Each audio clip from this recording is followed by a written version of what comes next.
Crazy Rocket, now available on PMBet.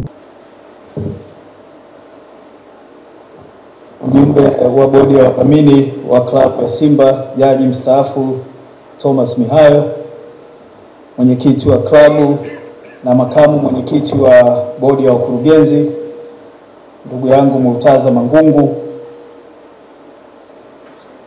mwenyekiti mstaafu wa bodi kaka yangu Salim Try Again, wajumbe wa bodi ya wakurugenzi, viongozi waandamizi wa klabu, wakiwamo viongozi wa kamati ya zabuni waliotufanyia kazi hii nzuri. Muona Dr. Muba, makofi kwao tafadhali.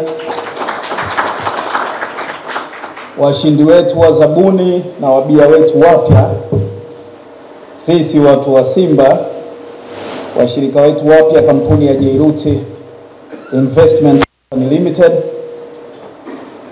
habarini za jioni.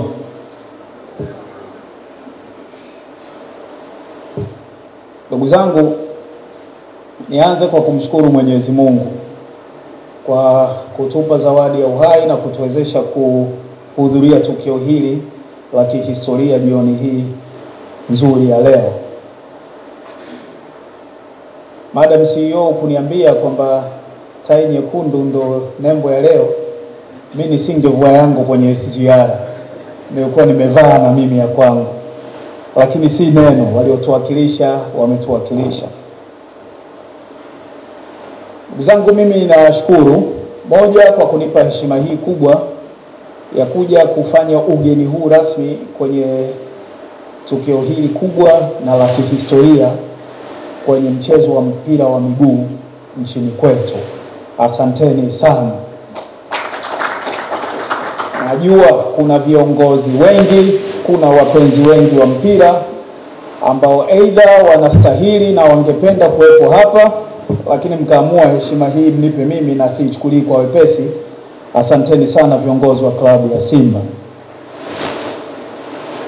Mimi kwa niaba ya serikali, ikiwa kama naibu waziri wa habari, utamaduni, sanaa na michezo, serikali hii ya awamu ya 6 inayoongozwa na Rais Daktari Samia Suluhu Hassan, serikali ambayo imefanya mambo makubwa kwenye shughuli za michezo kiasi kwamba ukisema Rais Samia ni mwanamichezo namba 1, hakuna anayekuwa na wasiwasi na shaka yoyote. Makofi kwa Mheshimiwa Rais tafadhali. Serikali hii ya Dr. Samia Suluhu Hassan imeendelea kusimamia maendeleo ya michezo, na hasa mchezo unaopendwa zaidi duniani, mchezo wa mpira wa miguu, kwa vile unaiweka Tanzania kwenye ramani ya michezo duniani. Wiki moja na kitu iliyopita ndo klabu ya Simba imetajwa kwa klabu barani Afrika.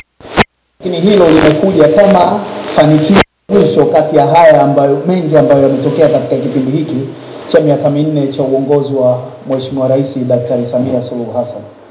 Kitakwimu, hakuna wakati wowote nchi hii kwenye historia yake imewahi kufanya vizuri kwenye mchezo wa mpira wa miguu kama hiki.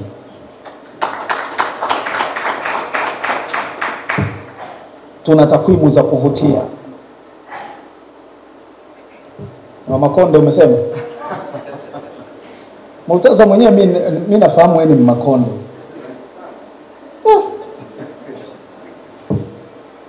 Kutoka kwenye kufanya vizuri kwa klabu zetu mpaka timu zetu za taifa. Juzi Mheshimiwa Waziri wa Habari, Utamaduni, Sanaa na Michezo Profesa Palamagamba John Aidan Mwaluko Kabudi alikuwa anataja nafasi ambazo timu zetu za taifa zimefuzu kwenye michezo inayoandaliwa na shirikisho la mpira wa miguu barani Afrika. Tumefuzu kwenye mashindano 7 yanayoandaliwa na CAF. Nchi pekee kwenye bara la Afrika ambazo zimeweza kufuzu kwenye nafasi kama sisi ni Senegal na Morocco.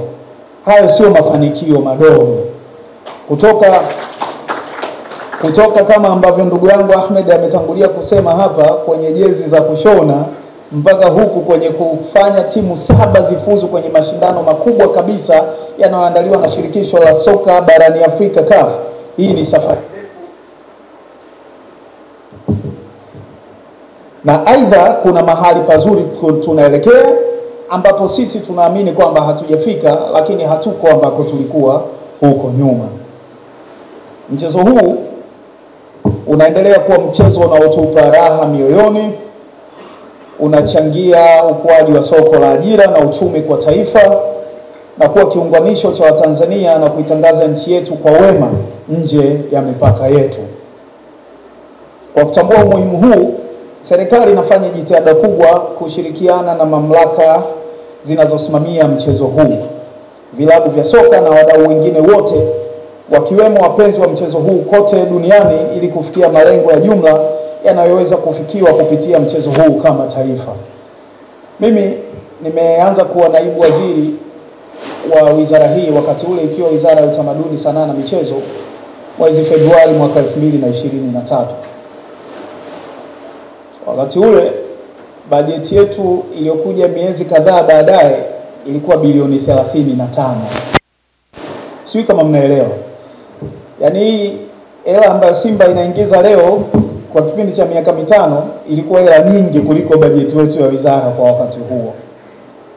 Lakini katika kipindi cha miaka miwili hii bajeti yetu kwanza ilipanda ikawa bilioni 380 na kitu, na sina lengo la kuireveal sasa hivi kwa sababu hatujaisoma bado, lakini niwahakikishie bajeti yetu mwaka huu inapanda kuliko ilivyokuwa bajeti yetu ya mwaka jana. Makofi kwa Mama Samia tafadhali. Hii inakuja kwa sababu serikali inatengeneza miundombinu ya michezo ambayo tunayo haja nayo sana kwenye nchi hii. Nazo nchi wakati huu ambapo tunakwenda kuandaa AFCON na CHAN zilikuwa zinasema kama hawako tayari kwa ajili ya kuandaa hiyo AFCON na CHAN, mtupe sisi, kwa sababu wana miundombinu mingi ya michezo ambayo hata hawana matumizi nayo moja kwa moja. Ukienda nchi kama Egypt, ukienda nchi kama Morocco, ukienda nchi kama Tunisia, wako tayari kwa wakati wowote. Wakiambiwa mnaandaa AFCON mwezi ujao, watu hao wako tayari. Hiyo ni safari ambayo sisi kama nchi tunatakiwa kwenda nayo. Kwa hivyo Mheshimiwa Rais alitupa ridhaa, akatuelekeza na akatuunga mkono kwa kuelekeza fedha zitengwe na zije kwenye wizara yetu ya Habari, Utamaduni, Sanaa na Michezo kwa sasa, ili kuweza kujenga miundombinu mbalimbali ya michezo. Kwa hivyo mimi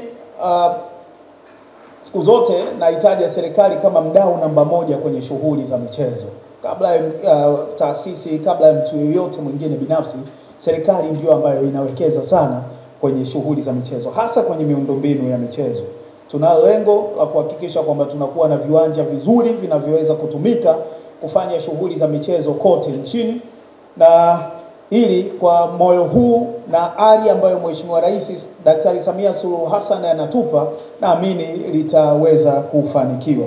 Sisi wasaidizi wake tumepanga kutomwangusha Mheshimiwa Rais.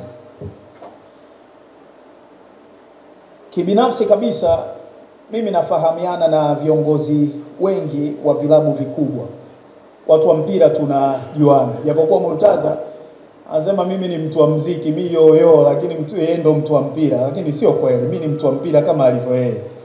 Na kwenye maeneo mengine na mzidi. Kuna mahali ananizidi na nakubali, lakini kuna mahali na mzidi kwenye baadhi ya maeneo. Nalisema hili kwa sababu nafahamu uwezo mkubwa na vichwa vizuri walivyo navyo viongozi wengi wanaoongoza timu zetu na wanaoongoza mamlaka za mpira wa miguu Tanzania. Vichwa vyao naamini vina uwezo wa kufanya maamuzi makubwa yenye manufaa ya muda mrefu kwa vilabu hivi, mpira wa Tanzania na Tanzania yenyewe kwa ujumla. Kwa hivyo kusema kweli napata ukakasi na huwa inanishangaza tunapofanya maamuzi ya, sio nitumie neno la mtaani, la kigoloko, kitoto na yasiyoingia akilini, na maamuzi haya yakawa ndio maamuzi yanayosimikwa na vilabu vyetu. Huwa inanishangaza sana.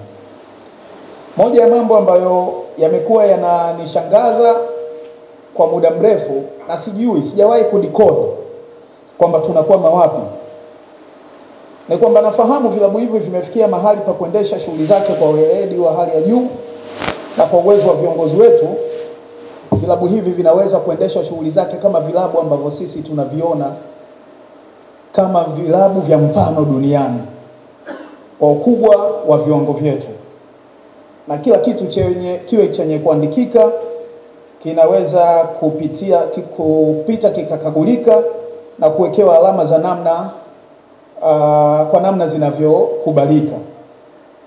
Sasa wiki 3 zilizopita mimi nimeenda kuzindua uwanja kule Singida, uwanja wa klabu ya Singida Big Stars, klabu ambayo ina miaka michache tu, wote tunafahamu Singida Big Stars sio Simba, sio Yanga,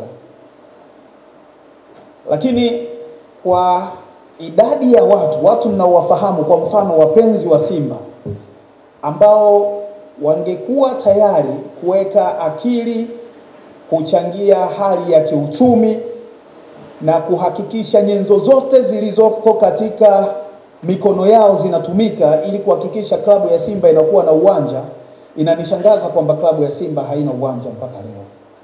Kwa hivyo hili nililolisikia leo limenitia moyo sana, na kwa kampuni ya Jairuti ili kusema kweli nimesema mambo mengi mazuri, lakini hili la uwanja mimi ndio naona ni jambo la kwanza kabisa ambalo klabu ya Simba inatakiwa kulifanya.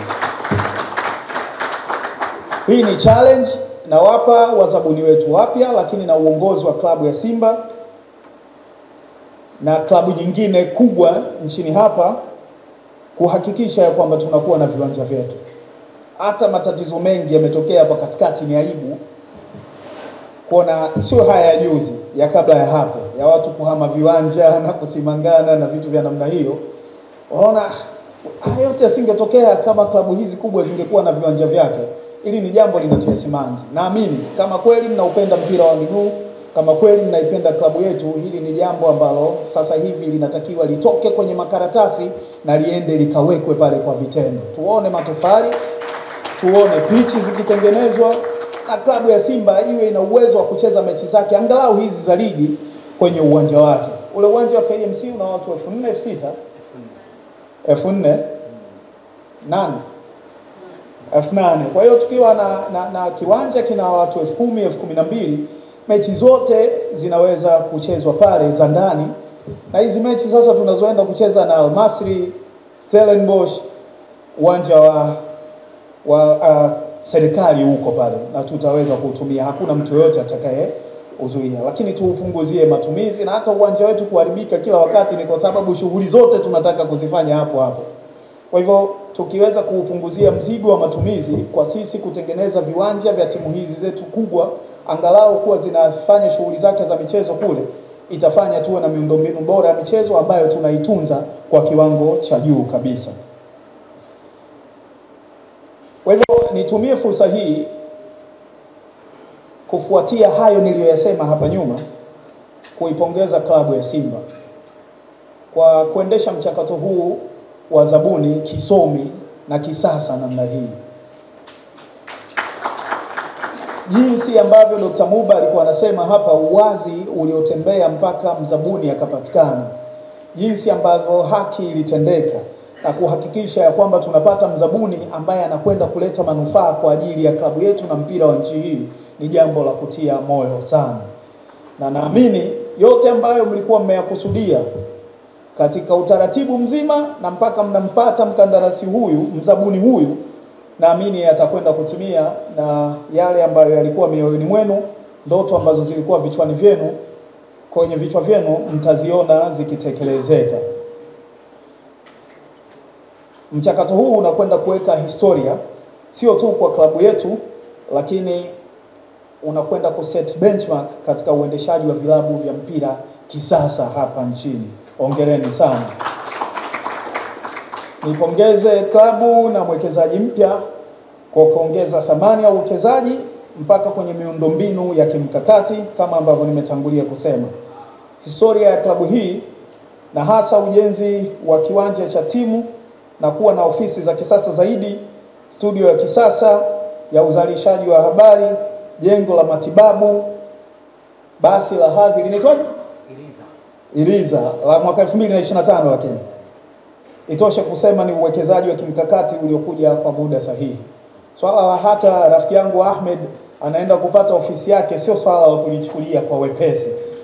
Makofi kwa kampuni ya Jairuti tafadhali. Serikali kama wadau wakubwa wa soka tumefurahia mafanikio yenu na tutaendelea kuwa walezi wa vilabu vya soka ili kuhakikisha uwekezaji wowote unazingatia thamani ya vilabu vyetu na mchango wake katika soka la Tanzania, Afrika Mashariki, Kati na Afrika kwa ujumla. Ndugu zangu, hayo ndo nilipanga kuyasema siku ya leo, lakini huu ni wakati mzuri. Wakati mzuri, klabu ya Simba imefika hatua ya nusu fainali ya kombe la shirikisho, na nitaumwa nikitoka hapa bila kusema lolote. Kwanza hongereni sana, mmetuheshimisha kweli kweli. Lakini kama ambavyo Mheshimiwa Waziri Mkuu alisema jana, slogan imehama kutoka hii tunavuka, na sasa slogan ni hatuishii hapa. Naamini uwezo wa timu ni mkubwa, lakini maarifa ya uongozi ambayo mnayo ya kuhakikisha tunashinda mechi ya finali na uchezwa ya nusu finali na uchezwa semeni Mungu asikie. Mechi ya nusu finali na uchezwa Zanzibar ya kwanza tarehe 20 na ile itakayokwenda kuchezwa South Africa tarehe 27, tunavuka na tunaingia finali na hatimaye kuchukua kombe hili. Naamini mnafahamu uzito wa jambo lililoko mikononi kwetu. Hili ni jambo la kitaifa, hili ni jambo la nchi. Lazima muhakikishe kwamba yote ambayo yako kwenye uwezo wa kibinadamu yanaweza kufanyika ili Simba iingie finali na ichukue ubingwa wa kombe la shirikisho barani Afrika yanafanyika. Na sisi kama serikali, kama ambavyo tumekuwa tukiwaunga mkono kwenye nyakati zote ambazo mnaiwakilisha nchi, kwenye nyakati zote ambazo mna mahitaji ya moja kwa moja, hatutawaacha hata kwenye hili. Na niwahakikishie mtaungwa mkono kwa kiwango cha juu kabisa kuhakikisha akili zenu, maarifa na uwezo wenu wote unabaki kwenye kuhakikisha mnashinda mechi hizi. Niwatie moyo, sisi tumeangalia mpira na tumeona, na tumekuwa tukifuatilia mpaka hizi timu ambazo zimeingia nusu finali ya kombe la shirikisho. Hili kombe linachukulika kusema kweli, hili jambo linaongeleka, ama sio jamani? Kwa hivyo mimi niwatie moyo na niwatakie kila laheri. Tuko nyuma yenu na tutaandamana kwenye safari nyingi kati ya hizi zilizobaki kuhakikisha mnapata joto la serikali na kuhakikisha mnashinda ubingwa huu wa shirikisho la soka barani Afrika. Asanteni sana, Mungu awabariki. Simba hatuishii hapa. Mungu awabariki sana.